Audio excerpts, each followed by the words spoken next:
Hello നമസ്കാരം, എല്ലാ കൂട്ടുകാർക്കും ലിച്ചസിലേക്ക് സ്വാഗതം. അപ്പോൾ ഈ ഒരു വീഡിയോയിൽ ദ ബിഗ് ഫിഷ് എന്നുള്ള NP ഹാഫിസ് മുഹമ്മദിൻ്റെ ചാപ്റ്ററാണ് നമുക്ക് ഡിസ്കസ് ചെയ്യാനായിട്ടുള്ളത്. അപ്പോൾ ദ ബിഗ് ഫിഷ് എന്നുള്ളത് ആക്ച്വലി ഒരു അദ്ദേഹത്തിൻ്റെ ഒരു മലയാളം ചെറുകഥ സമാഹാരമുണ്ട്. അതിൻ്റെ ഒരു ചാപ്റ്റർ അല്ലെങ്കിൽ അതിലത്തെ ഒരു കഥയാണ് നമുക്ക് പഠിക്കാനുള്ള ദ ബിഗ് ഫിഷ്. അപ്പോൾ മലയാളം ബുക്കിൻ്റെ ഒറിജിനൽ നെയിം എന്ന് പറയുന്നത് ചെറിയ മീനുകളും വലിയ മത്സ്യവും എന്ന് പറഞ്ഞിട്ടുള്ളൊരു പേരാണ്. അപ്പോൾ അതിൻ്റെ ഇംഗ്ലീഷ് ട്രാൻസ്ലേറ്റഡ് വേർഷനാണ്. നമുക്കതിലത്തെ ഒരു സ്റ്റോറിയാണ് നമുക്ക് ഈ പഠിക്കാനുള്ള ചാപ്റ്റർ എന്നുള്ളത് ഓർക്കുക. അപ്പോൾ അദ്ദേഹത്തിനെ കുറിച്ച് പറയുകയാണെങ്കിൽ അദ്ദേഹം ഒരു സോഷ്യോളജിസ്റ്റാണ്, റൈറ്ററാണ്, ഇല്ലസ്ട്രേറ്ററാണ്, കോർപ്പറേറ്റ് ട്രെയിനറാണ്, അതേപോലെ തന്നെ ഫാമിലി കൗൺസിലറാണ്. അങ്ങനെയൊക്കെയുള്ള മേഖലകളിലുള്ള ഒരു വ്യക്തിയാണ്. ഈ ഒരു സ്റ്റോറിയിൽ എന്താ പറയുകയെന്ന് വെച്ച് കഴിഞ്ഞാൽ the story highlights how globalisation presents seemingly promising opportunities to the unprivileged in the third world only to dismantle their traditional systems and way of life. Globalisation ആണ് കേട്ടോ ഇതിൻ്റെ പ്രധാനപ്പെട്ട ആശയം എന്ന് പറയുന്നത്. അപ്പോൾ ഈ ഗ്ലോബലൈസേഷൻ കാരണം എങ്ങനെയാണ് ആ ഒരു എന്താ പറയുക സാധാരണക്കാരായ ആളുകളുടെ ജീവിതത്തിൽ അവർക്ക് ഒരുപാട് പുരോഗമനം ഉണ്ടാകുമെന്ന് പറഞ്ഞ് അവരെ പറ്റിച്ചുകൊണ്ട് അവരുടെ ട്രഡീഷണൽ ആയിട്ടുള്ള അവരുടെ സാധാരണ രീതിയിലുള്ള അവരുടെ ജീവിത രീതികളെയൊക്കെ മാറ്റിമറിച്ച് അവരെ മറ്റൊരു ലോകത്ത് കൊണ്ടുപോയി ഇടുകയും ചെയ്തു. എന്നാൽ കാര്യമായിട്ട് അവർക്കൊരു ഇമ്പ്രൂവ്മെൻറ്റ്സ് ഒന്നും ഉണ്ടായതുമില്ല എന്നുള്ള ഒരു സിറ്റുവേഷൻ്റെ അതിനെ വരച്ച് കാണിച്ചുകൊണ്ടുള്ള ഒരു കഥയാണ് നമുക്ക് ഈ പഠിക്കാനുള്ള ദ ബിഗ് ഫിഷ് എന്നുള്ളത്. ഓർക്കുക, ഇത് അത്യാവശ്യം ലെങ്തി ആയിട്ടുള്ള ചാപ്റ്ററാണ്. അതുകൊണ്ട് ഇതിനെ ലൈൻ ബൈ ലൈൻ ആയിട്ടല്ല ഞാൻ പറയുന്നത്, പക്ഷേ എല്ലാ ഭാഗങ്ങളെയും കുറിച്ച് നമ്മൾ ഇതിനകത്ത് പറയുന്നുണ്ട് കേട്ടോ. അപ്പോൾ നിങ്ങൾ എന്തായാലും ഈ ഒരു സമ്മറി കേട്ടതിന് ശേഷം തീർച്ചയായിട്ടും ആ ഒരു ചാപ്റ്റർ വായിച്ച് നോക്കണം. അതിന് എല്ലാ ഇൻസിഡൻസും നമ്മൾ ഒരുവിധം ഞാനിവിടെ പറയും. ഈ സ്ക്രീനിൽ കാണിക്കുന്ന സമ്മറി മാത്രമല്ല പറയുന്നുള്ളൂ, ഫുൾ കഥ വായിച്ചിട്ടുള്ളത് കൊണ്ട് തന്നെ അതിൻ്റെ മെയിൻ വിഷയങ്ങളും നടക്കുന്ന സംഭവങ്ങളൊക്കെ നമ്മൾ ഇതിനകത്ത് പറയുന്നുണ്ട് കേട്ടോ. അപ്പം നമുക്ക് നമ്മുടെ ചാപ്റ്ററിലോട്ട് പോകാം. ദ സ്റ്റോറി റിവോൾവ്സ് അറൗണ്ട് അലാസൻ കുട്ടി എന്ന് പറയുന്ന ഒരു കഥാപാത്രമാണ് ഇതിൽ പ്രധാനമായിട്ടും വരുന്നത്. അപ്പോൾ അദ്ദേഹത്തിൻ്റെ ലൈഫാണ്. A simple and gentle man who lives in a village with his wife Mariyam എന്നാണ് അദ്ദേഹത്തിൻ്റെ വൈഫിൻ്റെ പേര്. And the children. Alasan Kutty has a pond with small fish which he takes care of and enjoys chatting with. അപ്പോൾ അദ്ദേഹത്തിന് വീട്ടിൽ ഒരു കുളമുണ്ട്.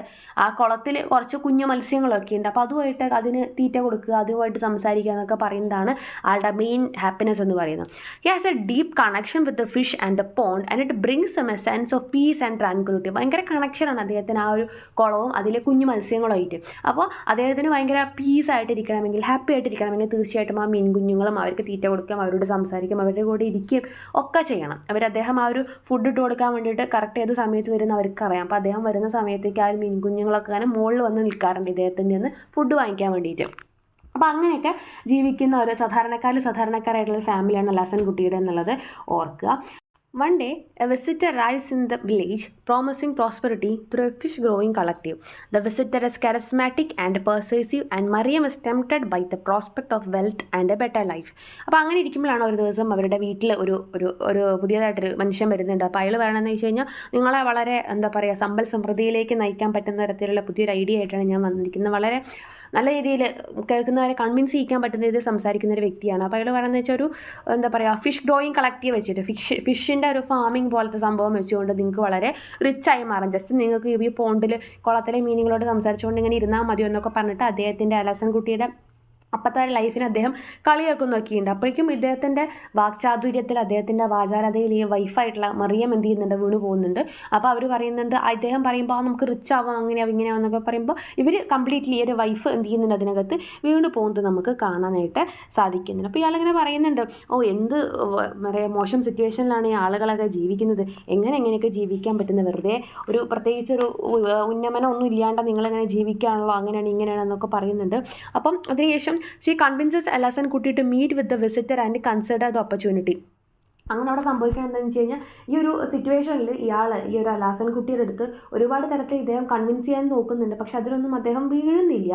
അപ്പോൾ അദ്ദേഹം പറയുന്നത് എന്താണെന്ന് വെച്ച് കഴിഞ്ഞാൽ ഒരു കാര്യം ചെയ്യൂ, ഇതിനകത്ത് എന്താ പറയുക നമുക്ക് ജസ്റ്റ് ഒരു പോണ്ട് നമുക്ക് ഓൾറെഡി ഉണ്ടല്ലോ, അപ്പോൾ അതിനകത്ത് വലിയൊരു ബിഗ് ആയിട്ടുള്ള പ്ലംപായിട്ടുള്ളൊരു ഫിഷിനെ നമ്മളിവിടെ കൊണ്ടുവന്ന് ഇട്ട് തരും നിങ്ങൾക്ക്. അപ്പോൾ അങ്ങനെ അതിനെ വളർത്തിക്കൊണ്ട് അതിനെ എന്താ പറയുക കച്ചവടം ചെയ്തുകൊണ്ട് നിങ്ങൾക്ക് നല്ലൊരു വരുമാന മാർഗ്ഗം കിട്ടുമെന്നൊക്കെ പറയുന്നുണ്ട്.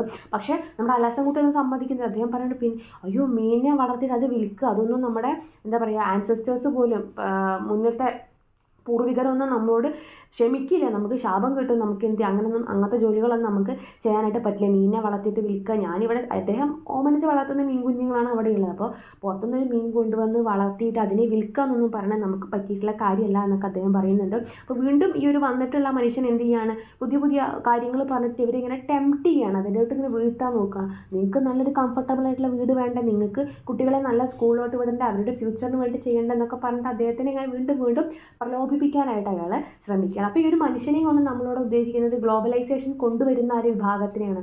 ഗ്ലോബലൈസേഷൻ വലിയൊരു സംഭവമാണ്, നമ്മളെപ്പോഴും പുരോഗമനം നമുക്ക് ആവശ്യമുണ്ട്, മോഡേണൈസേഷൻ നമുക്ക് ആവശ്യമുണ്ടെന്ന് പറഞ്ഞ് നമ്മളെ കൺവിൻസ് ചെയ്യിക്കാൻ വേണ്ടി വന്നിട്ടുള്ള ശക്തികളെയാണ് അവിടെ അദ്ദേഹത്തെ ആ ഒരു മനുഷ്യനെയും കൊണ്ട് ഇവിടെ കാണിക്കുന്നത് എന്നുള്ളത് മനസ്സിലാക്കുക. അങ്ങനെ അയാൾ നമ്മുടെ അലാസൻ കുട്ടിയോട് വയസ്സൊക്കെ ചോദിക്കുന്നുണ്ട്. അപ്പോൾ അവിടെ കയറിയിട്ട് മറുപടി പറയുന്നത് ഭാര്യയാണ്, 41 ആണെന്നൊക്കെ പറയുന്നുണ്ട് ഹസ്ബൻഡിൻ്റെ ഏജ്. അപ്പോൾ നമ്മുടെ വൈഫ് ചോദിക്കുന്നുണ്ട് കുടിക്കാൻ എന്തെങ്കിലും കൊടുക്കണ്ടേ എന്നൊക്കെ അലാസൻ കുട്ടിയോട് ചോദിക്കുന്നുണ്ട്. അപ്പോൾ ആദ്യം അദ്ദേഹത്തിന് ഒന്നും കൺവിൻസിങ് ആവുന്നില്ല, അദ്ദേഹം ആകെ ഒരു കൺഫ്യൂസ്ഡായ സ്റ്റേറ്റിലാണ്. അദ്ദേഹം ഒരു സാധാരണക്കാരനായ മനുഷ്യനാണ്. അവർ നാടൻ പ്രദേശവും ചുറ്റുപാടും ഒക്കെ ഇഷ്ടപ്പെട്ട് അതിലിണങ്ങി ചേർന്ന് ജീവിക്കുന്ന ഒരു വ്യക്തിയാണ്. പക്ഷേ അദ്ദേഹത്തിന് എന്ത് ചെയ്യാൻ പറ്റുന്നില്ല, ഇവർ പറയുന്ന കാര്യങ്ങളൊന്നും കൺവിൻസ് ആവുന്നില്ല.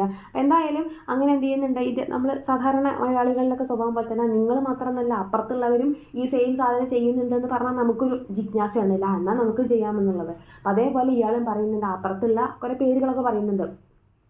എബ്രഹാം അവരും ഇവരൊക്കെ മേലേപ്പാട്ട് മാധവൻ നായരും ഒക്കെ എന്ത് ചെയ്യുന്നുണ്ട്, മേലേപ്പാടത്ത് മാധവൻ നായരും എബ്രഹാം അവരൊക്കെ എന്ത് ചെയ്യുന്നുണ്ട്, ഈ പറയുന്ന അബ്ദുള്ളക്കുട്ടിയും ഒക്കെ ഈ പറഞ്ഞ സെയിം സാധനത്തിന് റെഡി ആയിട്ടുണ്ട്, അവരൊക്കെ ഇത് ചെയ്യാൻ പോവുകയാണെന്നൊക്കെ പറഞ്ഞിട്ട് ഇങ്ങനെ കൺവിൻസ് ചെയ്യുന്നുണ്ട്. അപ്പോഴേക്കും വൈഫ് അദ്ദേഹത്തിനുള്ള ചായയും പഴം പുഴുങ്ങിയത്, നേന്ത്രപ്പഴം പുഴുങ്ങിയതൊക്കെ ആയിട്ട് വരുന്നുണ്ട്. പക്ഷെ അദ്ദേഹം പറയണില്ല, എനിക്കതൊന്നും ഇഷ്ടമല്ല, എനിക്ക് തണുത്തത് എന്തെങ്കിലുമാണ് വേണ്ടത് എന്നാണ് അദ്ദേഹം പറയുന്നത്. അപ്പോൾ അങ്ങനെയാണെങ്കിൽ നമുക്ക് ഇളനീര് നോക്കാമെന്ന് മറിയം പറയുന്നുണ്ട്. അപ്പോൾ അദ്ദേഹം പറയില്ല, എനിക്ക് പെപ്സിയാണ് വേണ്ടത്. അപ്പോൾ അത് ആ ഒരു ആധുനികവൽക്കരണത്തിൻ്റെ ഭാഗമായിട്ടാണ് അദ്ദേഹം അങ്ങനെ പറയുന്നത്. കാരണം പെപ്സി, കൊക്കക്കോള പോലത്തെ സംഭവങ്ങൾക്കൊക്കെ ഒരു അധീനത്വം എന്താ പറയുക, നമ്മളെ മേലെ ആ ഒരു സംഭവം എന്താ പറയുക, നമ്മളെ അടിച്ചമർത്തി നമ്മുടെ നാടൻ വിഭവങ്ങളിലൊക്കെ മുകളിൽ കയറി പറ്റാൻ ശ്രമിക്കുന്ന ഒരു മോഡേൺ വിഭവങ്ങളുടെ ആ ഒരു എന്താ പറയുക കാഴ്ചപ്പാടാണ് അവിടെ നമുക്ക് കാണുന്നത്. അപ്പോൾ അദ്ദേഹം പെപ്സിയാണ് വേണ്ടത് എന്ന് പറയുന്നുണ്ട്. അപ്പോൾ അലസൻ കുട്ടിയെ സംബന്ധിച്ചിട്ട് ആ ഒരു സംഭവം പെപ്സി കിട്ടണമെന്നുണ്ടെങ്കിൽ എത്ര ദൂരം സഞ്ചരിച്ച് പോകണം, ടൗണിൽ പോയാലേ കിട്ടുള്ളൂ. അപ്പോൾ അദ്ദേഹത്തിൻ്റെ ആ ഒരു എന്താ പറയുക പുരോഗമന ചിന്താഗതിയാണ് അവിടെ നമുക്ക് കാണാനായിട്ട് സാധിക്കുന്നത്. അപ്പോൾ നമ്മുടെ വൈഫ് പറയുന്നുണ്ടാകുന്ന ശരി, കുറച്ച് നേന്ത്രപ്പഴം കഴിക്കുക, നല്ല ആരോഗ്യത്തിന് നല്ലതാണെന്നൊക്കെ പറയുന്നുണ്ട്, നമുക്ക് ഒന്നിച്ച് ഉച്ചയ്ക്ക് ലഞ്ചൊക്കെ കഴിച്ചിട്ട് പോകാം എന്നൊക്കെ പറഞ്ഞാൽ ആളപ്പോഴേക്ക് കടന്ന് ചിന്തിക്കുകയാണ്. ആളെ ആ വന്ന വ്യക്തിൻ്റെ അടുത്തുള്ള ഒരു ആതിഥ്യ മര്യാദ ഇങ്ങനെ നിറഞ്ഞു കവിഞ്ഞ് ഒഴുകുകയാണ് ആ സ്ത്രീ കഥാപാത്രത്തിന് കേട്ടോ. അപ്പോൾ പിന്നീട് അദ്ദേഹം പറയുന്നുണ്ട്, അല്ല എനിക്ക് വേറെയും കുറേ അപ്പുറത്തെ വീടുകളിലൊക്കെ പോകാനുണ്ട്, അപ്പോൾ എന്തായാലും നിങ്ങളത് ആലോചിച്ചിട്ട് പറയുമെന്ന് പറയുന്നുണ്ട്. അപ്പോൾ വൈഫ് ചോദിക്കുന്നുണ്ട് അതിൻ്റെ എന്തൊക്കെയാണ് സംഭവങ്ങളെന്ന് ചോദിക്കുമ്പോൾ ഇൻസ്ട്രക്ഷൻസ് ഒക്കെ പറഞ്ഞു കൊടുക്കുന്നുണ്ട്. അപ്പോൾ ഇതിനെക്കുറിച്ച് നന്നായി ചിന്തിച്ചിട്ട് തീരുമാനം എടുക്കുമെന്ന് പറഞ്ഞിട്ട് അദ്ദേഹം പോകുന്നുണ്ട്. അപ്പോഴേക്കും നമ്മുടെ വൈഫ് ഫുൾ അതിനകത്ത് ഫ്ലാറ്റ് ആയി കഴിഞ്ഞു. വൈഫ് പറയണോ, അദ്ദേഹം ആ ഒരു വിസിറ്റർ എന്ന് പറയുന്നത് ഏഞ്ചലാണ്, send by God to work miracles for them എന്നാണ് പറയുന്നത്. നമ്മുടെ ജീവിതത്തിൽ മിറാക്കിൾസ് കൊണ്ടുവരാൻ വേണ്ടിയിട്ട് ദൈവം അയച്ച ഒരു ദൈവദൂതനാണ്, മാലാഖയാണ് അദ്ദേഹം എന്നൊക്കെ പറഞ്ഞിട്ട് അദ്ദേഹത്തിനെ വാഴ്ത്തിപ്പാടുന്നൊക്കെയുണ്ട്. അപ്പം അങ്ങനെ ഇവരെന്ത് ചെയ്യാൻ ശരി, നമുക്ക് ബാപ്പയുടെ അടുത്ത് പോയിട്ട് ഇതിനെക്കുറിച്ച് ചോദിക്കാം, നമുക്ക് അഭിപ്രായം ചോദിക്കാമെന്ന് പറഞ്ഞിട്ട് ഇവർ രണ്ടുപേരും കൂടെ പുറപ്പെടുന്നുണ്ട് ബാപ്പേനെ കാണാൻ വേണ്ടിയിട്ട്. അങ്ങനെ പോകുന്ന വഴിക്ക് ഒരു ടൈലറിംഗ് ഷോപ്പിലത്തെ ഉടമേനൊക്കെ കാണുന്നുണ്ട്. അപ്പോൾ അദ്ദേഹം പറയുന്നുണ്ട് ഇതുവഴി പോകേണ്ട, അവിടെ പ്രശ്നം നടക്കുന്നുണ്ട് എന്നൊക്കെ പറഞ്ഞ് വിടുന്നുണ്ട്. അവിടെ എന്താണെന്ന് വെച്ച് കഴിഞ്ഞാൽ ഓൾറെഡി കുറച്ച് യങ് ആയിട്ടുള്ള ആളുകളുടെ മുദ്രാവാക്യങ്ങളൊക്കെ വിളിച്ചിട്ട് ഒരു പ്രതിഷേധം നടന്നുകൊണ്ടിരിക്കുന്നത്, കൊക്കോകോള പോലത്തെ സംഭവങ്ങളെയൊക്കെ നിരോധിക്കാൻ വേണ്ടിയിട്ടുള്ള പ്രതിഷേധം അവിടെ നടന്നുകൊണ്ടിരിക്കുന്നത്. ആ കാലഘട്ടത്തിലും ഇത്തരത്തിലുള്ള ആധുനികവൽക്കരണത്തിനെ എതിർത്തിട്ടുണ്ടായിരുന്നു. അതായത് ഇത്തരത്തിലുള്ള സംഭവങ്ങൾ നമുക്ക് ആപത്താണെന്ന് തിരിച്ചറിഞ്ഞുകൊണ്ട് നമ്മളെ എതിർത്തിട്ടുണ്ടായിരുന്ന വിഭാഗത്തിനെയാണ് അവർ റെപ്രസെൻറ്റ് ചെയ്യുന്നത്. അങ്ങനെ കുറേ സംഭവങ്ങളൊക്കെ നടക്കുന്നുണ്ടെങ്കിൽ അപ്പോഴേക്കും അവരെ പോലീസുകാർ വന്നിട്ട് അവരെ തന്നെ ഓടിച്ച് വിടുന്നൊക്കെയുണ്ട്. അങ്ങനെ എന്തായാലും ബാപ്പയുടെ അടുത്ത് പോകുന്നുണ്ട്. അദ്ദേഹത്തിൻ്റെ അടുത്ത് പോകുന്ന സമയത്ത് അദ്ദേഹത്തിന് ഈ പറഞ്ഞ പോലെ കൺവിൻസ് ചെയ്യാൻ ശ്രമിക്കുകയാണ് ഈ വൈഫ്. ഇല്ല, അതിന് ഒരുപാട് പൈസയൊന്നും ആവില്ല, ജസ്റ്റ് നമ്മൾ ആ കുളം ഒന്ന് ക്ലീൻ ചെയ്യുക, എന്നിട്ട് ആ ഒരു വലിയ ഫിഷിനെ വാങ്ങിച്ചിടുക, അതിനുള്ള പൈസ ഞാൻ ചിട്ടി പിടിച്ചിട്ട് കണ്ടെത്തിയിട്ടുണ്ട്, എന്നിട്ട് നമുക്കത് രജിസ്റ്റർ ചെയ്യാമെന്നൊക്കെ പറഞ്ഞിട്ട് ഈ ബാപ്പേനെയും ആ ഒരു വൈഫിൻ്റെ റോളുള്ള സ്ത്രീ കൺവിൻസ് ചെയ്യാനായിട്ട് ശ്രമിക്കുന്നുണ്ട്. പക്ഷേ ഈ ബാപ്പയാണെങ്കിലും ഈ പറഞ്ഞ പാരമ്പര്യത്തിലും ആ ഒരു പ്രകൃതിയിലും ഒക്കെ എന്താ പറയുക വിശ്വാസം അർപ്പിച്ച് അതിനൊക്കെ ഇണങ്ങി ജീവിക്കുന്ന ഒരു വ്യക്തി ആയതുകൊണ്ട് ആദ്യമൊന്നും അദ്ദേഹത്തിന് എന്താ പറയുക, കൺവിൻസ്ഡ് ആവുന്നില്ല, ഒരുപാട് ഡൗട്ടൊക്കെ തോന്നുന്നുണ്ട്. പക്ഷെ അപ്പോഴും ഈ വൈഫ് പറയുന്നുണ്ട് ഒരുപാട് ആളുകൾ നമ്മുടെ വില്ലേജത്തെ ആളുകളൊക്കെ ചെയ്യുന്നുണ്ട്, എന്താ പറയുക, അങ്ങനെയൊക്കെയാണെന്നുണ്ടെങ്കിൽ. അതേപോലെ തന്നെ മറിയം അപ്പോഴേക്ക് ഇടയിൽ കയറി സംസാരിക്കുന്നൊക്കെയുണ്ട്. അപ്പോൾ വധൂർ പറയണം ഉണ്ടോ പ്രാരാബ്ദങ്ങളൊക്കെ പറയാൻ തുടങ്ങണം. പറയാം നമ്മൾ പെൺകുട്ടി വളർന്നു വരികയാണ്, അവൾക്ക് കല്യാണം കഴിപ്പിച്ച് വിടണ്ടേ, മകനെ കോളേജിലേക്ക് വിടണ്ടേ, അപ്പോൾ അതുപോലെ ഒരുപാട് ഇത്രയും കാലം ജീവിച്ച പോലെ ഇങ്ങനെ തേങ്ങ വിറ്റിട്ട് മകനെ ഇങ്ങനെയൊക്കെ നമുക്ക് ജീവിച്ചാൽ മതിയോ എന്നൊക്കെ പറഞ്ഞിട്ട് ബാപ്പേനെയും കൺവിൻസ് ചെയ്യിക്കുകയാണ്. അപ്പോൾ അവസാനം ബാപ്പയ്ക്ക് അറിയാം എന്താണെന്ന് വെച്ച് കഴിഞ്ഞാൽ അലാസൻ കുട്ടി എന്ന് പറയുന്നത് SSLC ഫെയിലായി, ഗൾഫിൽ പോകാൻ വേണ്ടി അബ്രോഡ് പോകാൻ വേണ്ടി നിർബന്ധിച്ചപ്പോൾ ആൾ പോയില്ല. അദ്ദേഹത്തിൻ്റെ സഹോദരങ്ങളൊക്കെ ഗൾഫിൽ പോയ ആളുകളാണ്, അവരവിടെ സുഖമായിട്ട് ജീവിക്കുന്നു, അവർ പൈസ അയക്കുന്നു, അവർ സ്വന്തമായിട്ട് വീട് വെച്ചു, കുട്ടികളെ പഠിപ്പിച്ചു, ഇതൊക്കെ ചെയ്യുന്നുണ്ട്. പക്ഷേ അലാസൻ കുട്ടി മാത്രമാണ് എന്ത് ചെയ്തിട്ടുള്ളത്, ഇത്തരത്തിൽ എവിടെ എത്താതെയായിട്ട് കഴിഞ്ഞിട്ടുള്ളത്. അപ്പോൾ എന്തായാലും എന്താ പറയുക, ബാപ്പ പറയുന്നത് ഇവരെത്രയ്ക്ക് പറഞ്ഞതല്ലേ, എന്താ പറയുക, അവരുടെ വൈഫ് അത്രയൊക്കെ പറഞ്ഞതല്ലേ. അപ്പോൾ വിചാരിക്കുകയാണ് ശരി ആലോചിച്ച് നോക്ക്, നല്ലതാണെങ്കിൽ അങ്ങനെ ചെയ്യാം, എല്ലാവരും ചെയ്യണമെന്ന് ചെയ്യാമെന്ന് പറഞ്ഞിട്ട് ബാപ്പയും അവിടെ കൺവിൻസ്ഡ് ആവുകയാണ്. അപ്പോഴേക്കും ഒന്നും അലാസൻ കുട്ടിക്ക് അവർ കൺവിൻസ്ഡ് ആവാൻ പറ്റുന്നില്ല. അപ്പോഴേക്കൊക്കെ എന്ത് ചെയ്യുകയാണ്, ഈ വൈഫ് അവരുടെ തന്ത്രങ്ങൾ ഇറക്കുകയാണ്. അവർ കുറേ കരഞ്ഞ് കാണിക്കുന്നുണ്ട്, കുറേ എന്താ പറയുക ഭക്ഷണം കഴിക്കാതെ സമരം ചെയ്യുന്നുണ്ട്. അങ്ങനെ അവസാനം എന്ത് ചെയ്യാണ്, സമ്മതിക്കുകയാണ്. ശരി എന്നാൽ ഒരു മനുഷ്യനെ ഞാൻ പോയിട്ട് തിരഞ്ഞിട്ട് വരട്ടെ, അയാളെ കണ്ടിട്ട് നമുക്കതിന് സമ്മതമാണെന്ന് അറിയിക്കാമെന്ന് പറയുന്നത്. എന്നിട്ട് ആ ഒരു മനുഷ്യൻ്റെ അടുത്തേക്ക് പോവുകയാണ് ചെയ്യുന്നത്. One day, a visitor arrives in the visitor explains the benefits of fish farming and how it can bring wealth and prosperity to Alasan Kutti's family. He presents it as a modern and scientific way of farming fish and promises that it will bring a significant increase in income. Mariam is convinced that this is the opportunity they need to improve their lives, and she pressures Alasan Kutty to join the fish growing collective. അങ്ങനെ ഇയാൾ ഈ ഒരു എന്താ പറയുക വന്നിട്ടുള്ള ആ വ്യക്തി എന്ത് ചെയ്യുന്നുണ്ട്, മാക്സിമം അതിൻ്റെ ബെനിഫിറ്റുകളെ കുറിച്ചൊക്കെ പറഞ്ഞു കൊടുക്കുന്നുണ്ട്. ഇതുകൊണ്ട് അധികം നിങ്ങൾക്ക് ചിലവൊന്നും വരില്ല, പക്ഷെ നല്ല രീതിയിൽ നിങ്ങളുടെ ജീവിത രീതിയെ തന്നെ ഉയർത്തിക്കൊണ്ടുവരാൻ പറ്റുന്ന അടിപൊളി എന്താ പറയുക ബിസിനസ്സാണ് എന്നൊക്കെ പറഞ്ഞിട്ട് അവരെ തന്നെ കൺവിൻസ് ചെയ്യുന്നുണ്ട്. എസ്പെഷ്യലി ഭാര്യയാണ് അതിനകത്ത് കംപ്ലീറ്റ്ലി വീണ് പോകുന്നത് നമ്മൾ പറഞ്ഞത് അല്ലേ. Despite his reservations, Alasan Kutti eventually agrees to join the collective, and the visitor helps him register and start the business.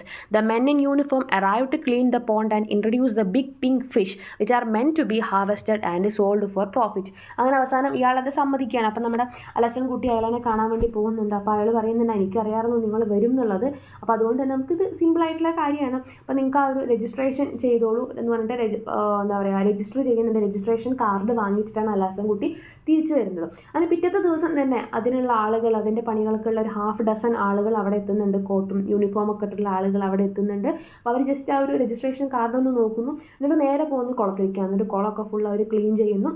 2 മണിക്കൂർ കൊണ്ട് ഫുൾ പണി തീർത്തിട്ട് അവർ പോവുകയാണ്. എന്നിട്ട് വീണ്ടും ഒരാഴ്ച കഴിഞ്ഞ ശേഷം അവർ വീണ്ടും വന്നിട്ട് ആ ഒരു പ്ലംപായിട്ടുള്ള പിങ്ക് കളറുള്ള ഫിഷിനെ കൊണ്ടുവന്നിട്ട് ആ ഒരു പോണ്ടിൽ വന്നിട്ട് അവരവിടെ ഇടുന്നുണ്ട്. എന്നിട്ട് അത് ഫിഷിനെ വളർത്തുന്നതിനെ കുറിച്ചുള്ള ഇൻസ്ട്രക്ഷൻസും കാര്യങ്ങളൊക്കെ പറഞ്ഞു കൊടുക്കുന്നുണ്ട്. അങ്ങനെ അവർ പിറ്റേ ദിവസം എന്ത് ചെയ്യുന്നുണ്ട്, സാധാരണ രാവിലെ ഇരിക്കുന്ന പോലെ തന്നെ അലസൻ കുട്ടി അവരുടെ കുഞ്ഞു മീനുകളെ കാണാൻ വേണ്ടിയിട്ട് അവിടെ പോയി ഇരിക്കുന്നുണ്ട്. അപ്പോൾ നോക്കിക്കഴിഞ്ഞപ്പം ആ ഒരു കുഞ്ഞു മീനുകൾക്ക് അവർക്ക് അരിപ്പൊടിയും കാര്യങ്ങളൊക്കെ ഇട്ട് കൊടുക്കുന്നുണ്ട്. പക്ഷേ ഒരു സീക്രട്ടായിട്ട് കുഞ്ഞു മീനുകളടുത്ത് പറയണേ, നിനക്കറിയോ I like you better than your new friends, നിങ്ങളുടെ പുതിയ സുഹൃത്തുക്കൾ വലിയ മീനുകൾ വന്നിട്ടില്ലേ അവരെക്കാട്ടിലൊക്കെ എനിക്ക് നിങ്ങൾ തന്നെയാട്ടോ ഇഷ്ടം എന്നൊക്കെ പറയുന്നത്. അദ്ദേഹത്തിൻ്റെ ആ നിഷ്കളങ്കതയും ആ ഒരു സ്നേഹമൊക്കെയാണ് കാണിക്കാനായിട്ട്, അറ്റാച്ച്മെൻറ്റൊക്കെയാണ് കാണിക്കണം. അപ്പോൾ അദ്ദേഹം പറയുന്നുണ്ട് ആ ഒരു എന്താ പറയുക അദ്ദേഹത്തിന് തോന്നുകയാണ് ആ കുഞ്ഞു മീനുകൾ ഭയങ്കര ടെൻഷനായിട്ടിരിക്കുന്ന പോലെ, വറീഡായിട്ടിരിക്കുന്ന പോലെ തോന്നുകയാണ് ഈ വലിയ മീനിൻ്റെ വരവോട് കൂടിയിട്ട്. അപ്പോൾ അദ്ദേഹം വൈഫിനോട് പോയി പറയുന്നുണ്ട് അവരാകെ വറീഡായിട്ടായിരിക്കണമെന്ന് തോന്നുന്നില്ലേ എന്നൊക്കെ പറയുന്നുണ്ട്.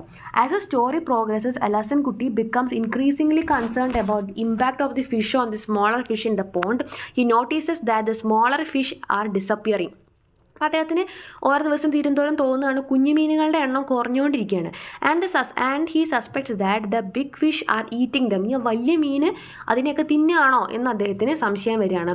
അലാസൻ Kutty tries to talk to Mariyam about his concerns, but she is too caught up in the promise of wealth and prosperity to listen. അപ്പോൾ ആ ഒരു ഡൗട്ടൊക്കെ ഭാര്യയോട് പറയുന്നുണ്ട്. പക്ഷേ ഭാര്യയുടെ മനസ്സിൽ ഫുൾ എന്താണ്, സമ്പത്ത് അഭിവൃദ്ധി മാത്രമാണ് വരുന്നുള്ളൂ.